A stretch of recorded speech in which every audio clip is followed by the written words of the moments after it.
Hello lads and lasses, it's your boy Calibre here today, and what I've got for you today is the first episode of a new series that I'm starting called Hi Calibre Plays Explained. Yes, I know it's cheesy, but I couldn't just take Rambos and think like Calibre or whatever, so I thought this was a bit more original than something like that, and I think it's quite clever in some ways.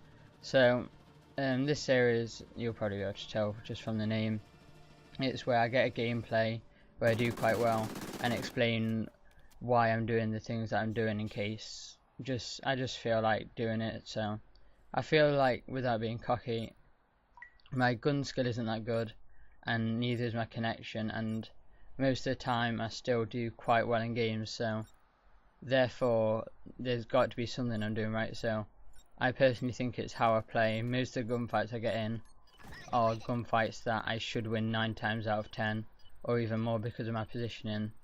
So I'm just going to talk you through the rest of this game and just a little bit about the gameplay. So basically I was playing 2v2 GBs with Harry, who is NumXP, or most of the time you'll see him playing on the screens. His gamer tag will be Regret Paella. So this is my new team in case you haven't seen it on Twitter, but that's not what this is about. I'm going to do a commentary about that soon. So I'd just like to say Harry isn't a bad player. He just couldn't really do much in this game. I don't know why, but I just did everything in this game without being cocky. I went 11-2 and he went 1-7 or something like that. So that's about the gameplay, and we're now on an 18 win streak because of this win.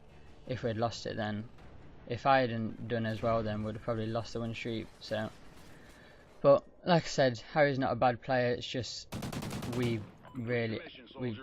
he just couldn't do something. He couldn't do much in this game, and I was able to step up. So the reason I made that play there, I don't know if you could hear the gate open, but Harry called out that person front red, and then someone opened the gate with a stun. So the main places you could have been to do that was either underground or like in their spawn around white or mid lane. So I just guessed he would be mid lane, and I didn't run, which is always an important thing. If you think someone's there, or even if you don't think someone's there, always do your best not to run. So here, I can't quite see the score, it's 4-1 or something, but I can't quite tell. So here I am using a silence vector. I smoke that, I get stunned, and from where the stun came from and just all the information that I had, I could tell it was back red, and then this guy for some reason just gives his position away after killing Harry and just shoots. So here I've got the silence vector, and this is actually a really smart play. So I knew it was back red, so there was no way I was going to be able to outgun him with the silence vector, and he had an AR most likely if he was back there.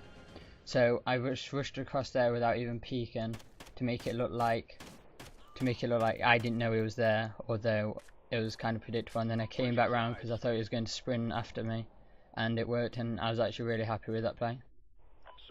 So I think it's 3-1 now.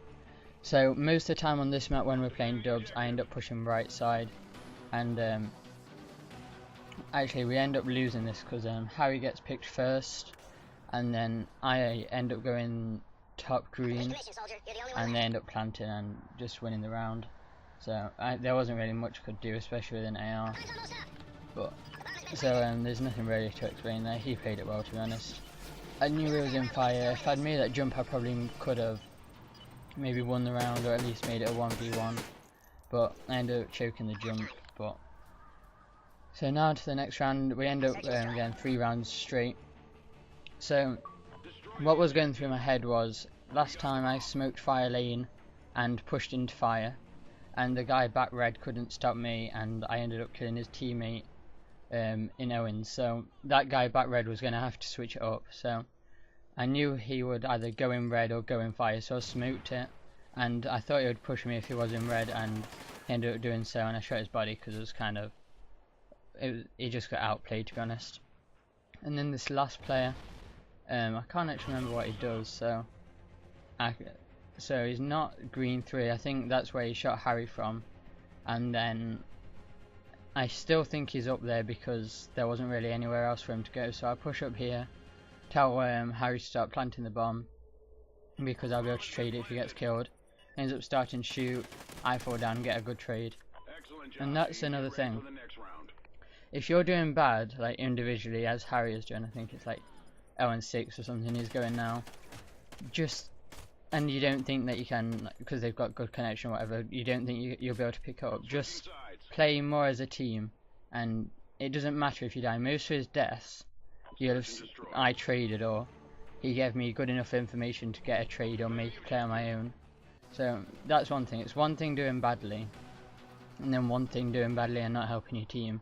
If this had just been a 2v1 without Harry playing, there'd been no chance of me winning this, because I wanted to know where they were, but because of how Harry was playing it was enabling me to get good information about where they were.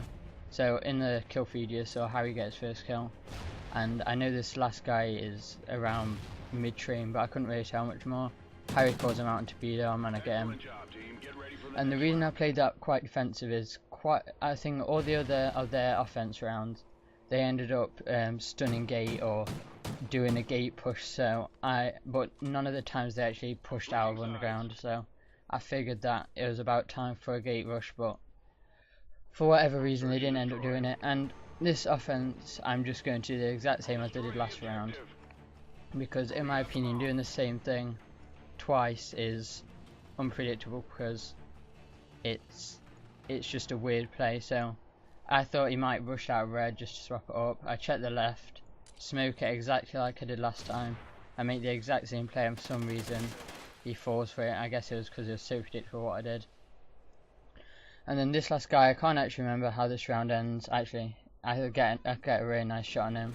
So he kills Harry from white train. Harry calls it out, and again we're in a good trading position. Although I've got a vector, my shot's pretty good with it because I've got control freak. So I see him there, and he's pretty much one shot. So I end up finishing that off.